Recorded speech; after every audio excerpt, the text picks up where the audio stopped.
Well, howdy. Well, now, ain't that handy? That, Paul. Way the road takes a bend in here, runs right by the front door. No, Mr. Clampett, this is your driveway. It goes with the house. Is this thing a house? Oh, yes, indeed. It was built by John Barrymore, one of our finest actors. Pretty fair stonemason, too.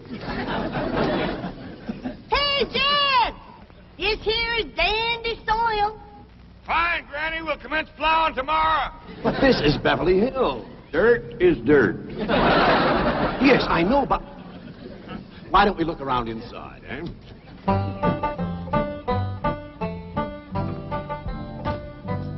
Well, here we are. I hope you're going to like this place I picked out for you. It may be a trifle larger than what you're used to, but I feel a man with $25 million in my bank should live in a manner that... Come in, this is your home.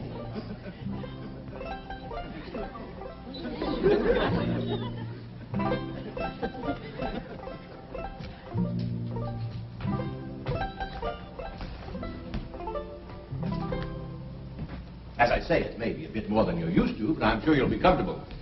Now, my secretary will be over right away to help you with the hiring of servants or whatever problems you may have. She's a very efficient girl, Miss Hathaway. Jed? Jed? Jed? You and Jethro fetching my stove so I can get some victuals to cook in? You have a beautiful stove. Thank you. Fetch it in, Jed. You scare up some wood, Ellie. No, I mean you have a stove already installed in the kitchen. Where's that? I'll show you. Excuse us. Ellie, you go with Granny. She'll still need you to fetch some wood. Sure, Paul. Uncle Jed, guess what? There's a whole nother house up here. Guess we'll come down from there. Like as not that belongs to somebody else. Darn.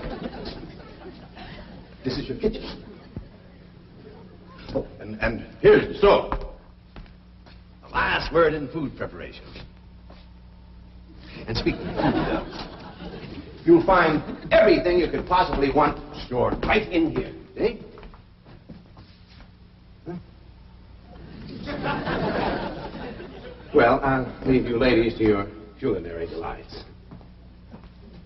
Au revoir. Bon appetit.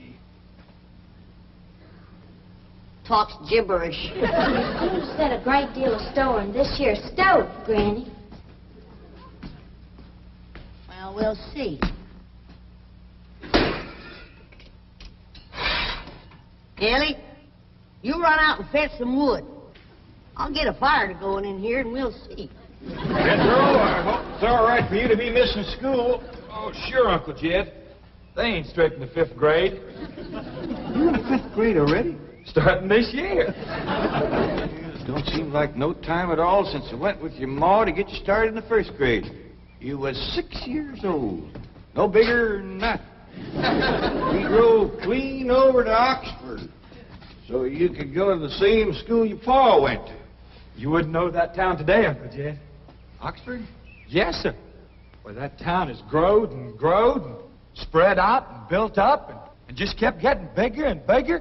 Where today, well, I bet you there must be at least 3 or 4 dozen people living there. A place like that's all right to visit, but I wouldn't want to live there.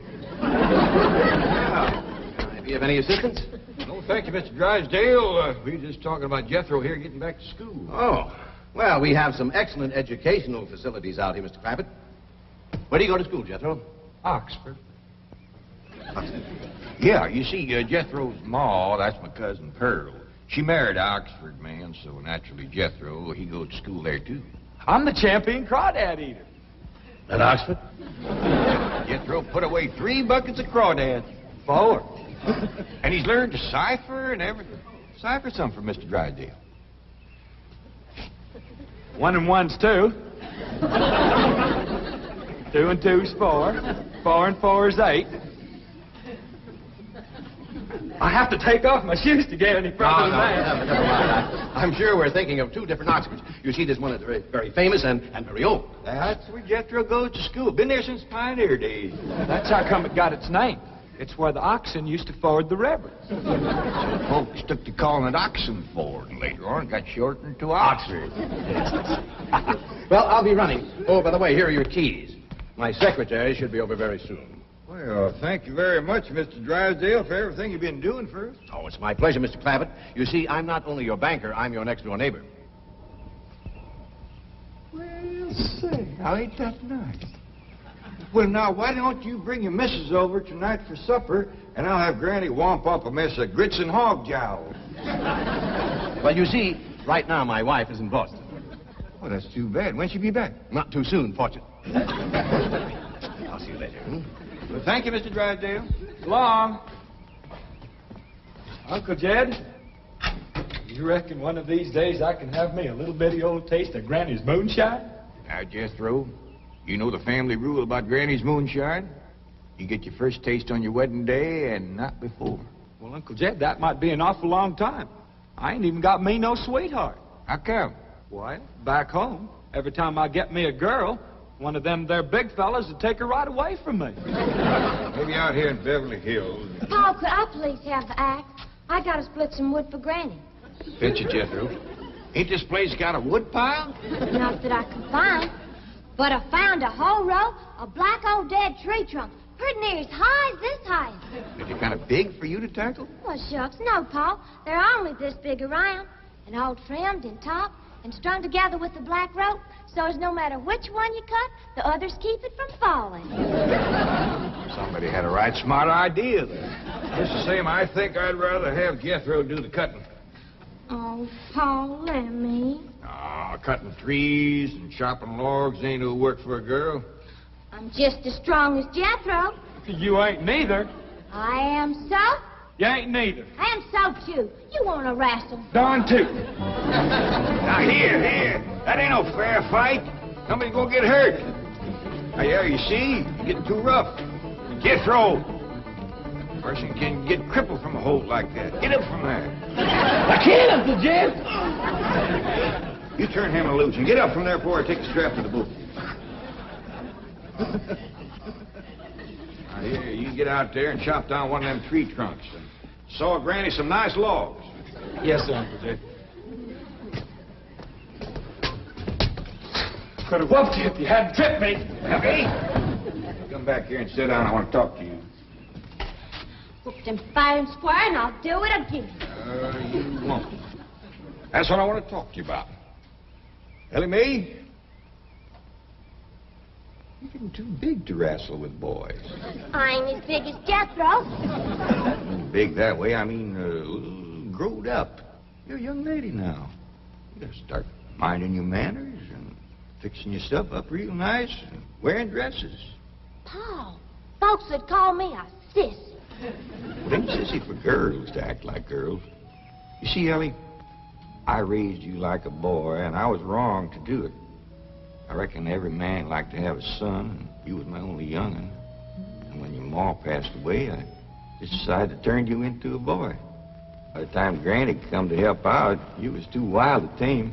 By thunder, you could outrun, out-climb, out-fight, and out-shoot every boy in them hills.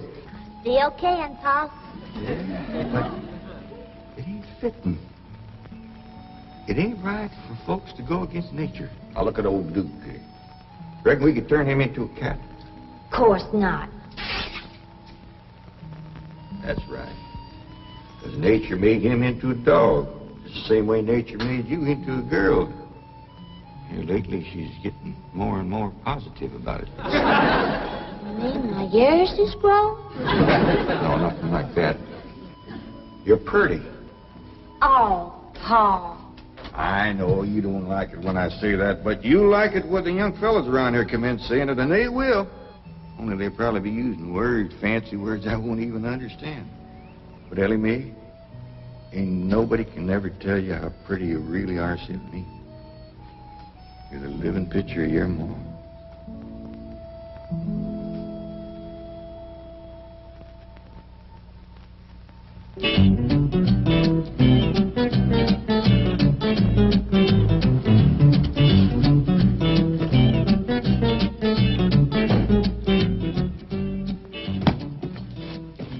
You still here? I thought you were going up to the Clampett estate. I didn't think it prudent for us both to be absent simultaneously. In the event of crises... The only crisis you have to worry about right now is keeping Mr. J.D. Clampett happy. Now get up there. Tell me, how did you like the flamingos? What flamingos? I thought pink flamingos around the swimming pool would add a rather elegant touch. Mr. Clampett is not a man educated to elegance. That will take time. Right now, there are more pressing problems. Of course, getting settled, the servant problem. Well, whatever they are, just get up there and solve them. Now, J.D. Clampett is this bank's largest depositor, and I'm making his satisfaction your responsibility. I accept the mantle of responsibility with which you have cloaked my shoulders. And I shall so conduct myself that if this great financial institution shall last 1,000 years, people will still say, this was their finest hour. Handy wood, all right. Got a lot of pitch and tar in it. Ought to burn real good. Yeah. That flimsy grate holds up. Granny, this is the top of that tree trunk. You want I should split it up, too? No, just leave it outside. Yes, sir. This place ain't even got a wood box. Yeah, folks don't need much wood out here. Remember what Pearl said? It don't get cold. Yeah, I remember. It might not get cold in the day, but it sure freezes solid at night. How you know? I'll show you how I know. Every bit of food in this here storage bin is frozen harder than a rock. Yes. Look.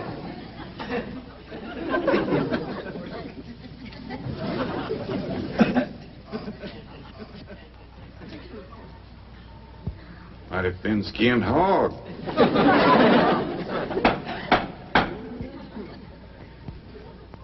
But I'll be doggone. Take me 2 days to thaw out that ham before I can ever cook it.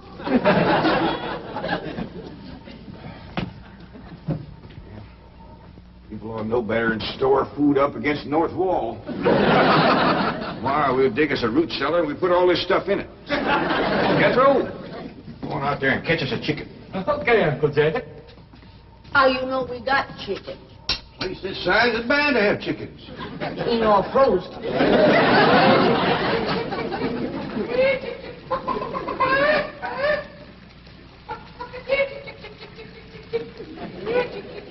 Chick, chick, chick, chick, chick, chick, chick.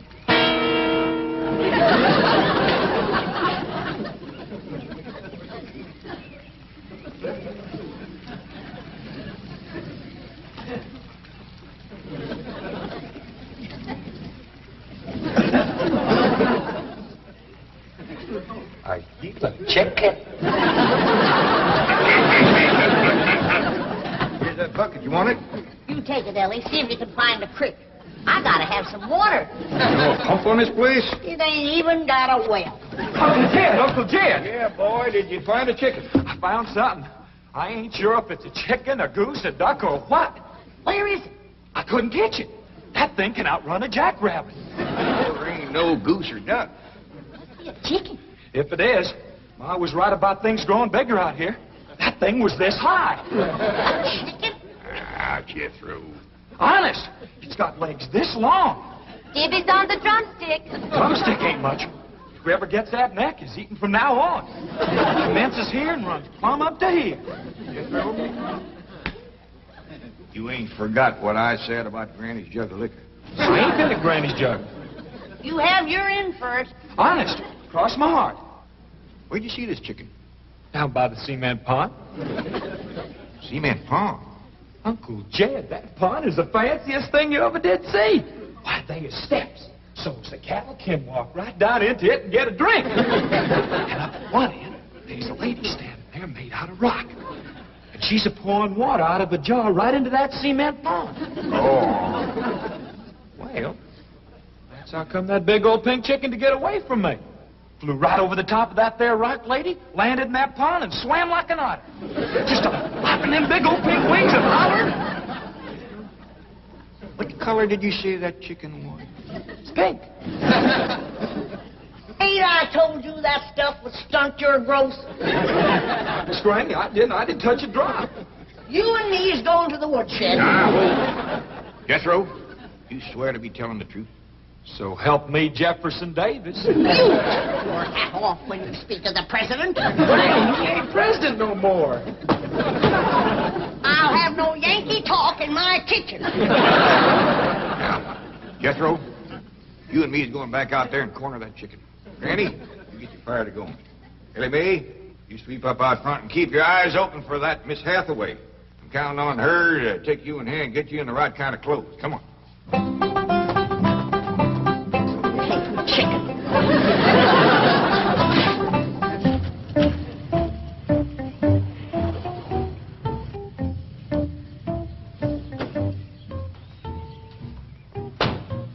You there, young man?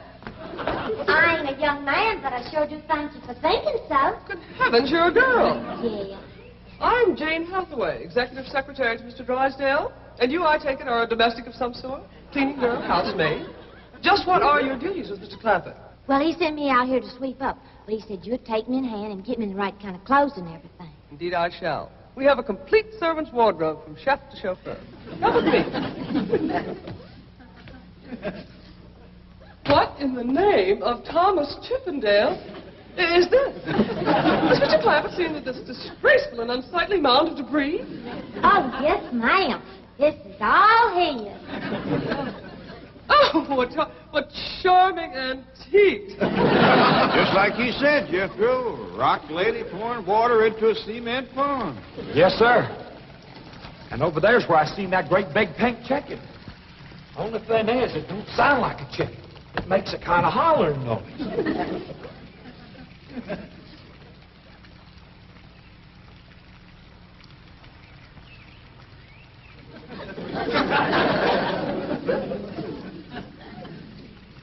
Reckon you'd make a hollering noise, too, if you was to lay an egg like that. Man, oh, man.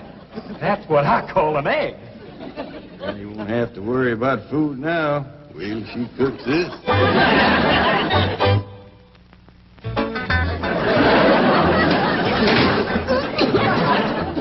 That flame city stove don't draw worth nothing.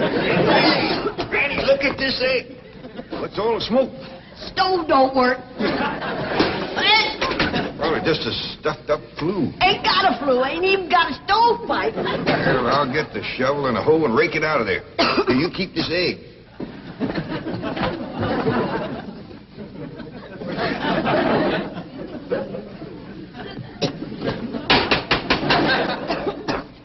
Just like everything else out here. Froze solid.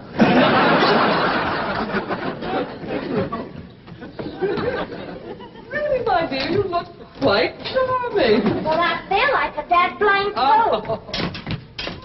Just a moment. Get something, I'll be right back. Oh, that was my Pa. I take it he's a gardener. Oh, yes, ma'am. Pa just can't wait to commence gardening. Perfect. However, as though I admire his enthusiasm, I must forbid him access through the main entrance. Now, tell me about the rest of the staff. Is there a chauffeur? A what? Someone who does the driving. Oh, yes, ma'am. That's Jethro. Of course, I don't reckon he can stay around very long. He's got to get back to Oxford and go to school. Oxford? He attends Oxford University? Well, he just calls it school. Pa went to school there, too. Oh, yes. Old school time. Great pride, those Oxford men. Sorry I couldn't stop before. Granny was having trouble in the kitchen. Pa, do I have to wear this here stuff that Miss Hathaway... No, there can be no appeal from Mr. Clampett's orders. Thank you, ma'am. Glad to see you taking the firm hand. Ellie Mae, that's right pretty. Makes you look taller. She's got me walking on pegs. We'll run in and show Granny. And get rid of those old clothes, dear. Granny, I presume, is the cook. Yes, ma'am, but she ain't too happy about it right now. I shall deal with her directly. Now, let's see. Maid, gardener, cook, chauffeur. Oh, I understand Jethro is an Oxford man. You bet he is. I'm quite anxious to meet him. Don't blame you. Fine-looking young feller. Single, too. And he's on the lookout for a girl. I am only interested in the intellectual rapport which I would naturally have with an Oxford man. I presume he went to Eton as a boy. If I know Jethro, he went to Eton the minute he was born. Yes, of course. I suppose his father matriculated him. I kind of think maybe it was his ma. Oh, well, no matter. At any rate, he's an eating man. That he is. Matter of fact, Jethro won the eating championship. Oh, marvelous. What was he champion of? Eating. Yes, I know. But what was it? Cricket? Oh, no, it was crawdad. I don't think even Jethro would eat crickets. I was referring to the game of Gillian, Gillian, where's the axe? I bet you, Granny, you talk to Miss Hathaway. And just why does Cook need an axe? I've hit this with everything I could lay a hand to. I even whomped it with an iron skillet. You are supposed to hit it with a croquet mallet. All right, where is it? I don't think I'll tell you. There is a time for work and a time for play. Now then, what are we cooking for Mr. Clampett? Well, I don't know what you're cooking him, but if he wants any victuals from me, somebody better shoot a possum. Possum? You got a better idea? But of course, a nice big fluffy souffle. All right. You shoot it and you skin it. You don't even know what a souffle is. What kind of a cook are you? I'm a cook with a stove that don't draw, food that throws solid, chickens that can't be caught, eggs that can't be broke, and a smart alecky city woman telling me my business. That's what kind of a cook I am. Mind your tongue, little woman. I can have your job. You sure can, and the sooner the better. Jethro's coming, and just wait till you see what he's got. Thank heaven. Now I can have an intelligent conversation. Look, Granny, I caught that big chicken. I hope it ain't as tough as its egg. That is a flamingo. Oh, no, ma'am. That's my nephew, Jethro. Jethro, say hello to Miss Hathaway. Howdy, ma'am. That's the big dangest chicken you ever did see. You go to school at Oxford? Yes, ma'am. I'm in the 5th grade. Stop bragging and wring that chicken's neck. Ellie Mae! No, stop, you Beverly.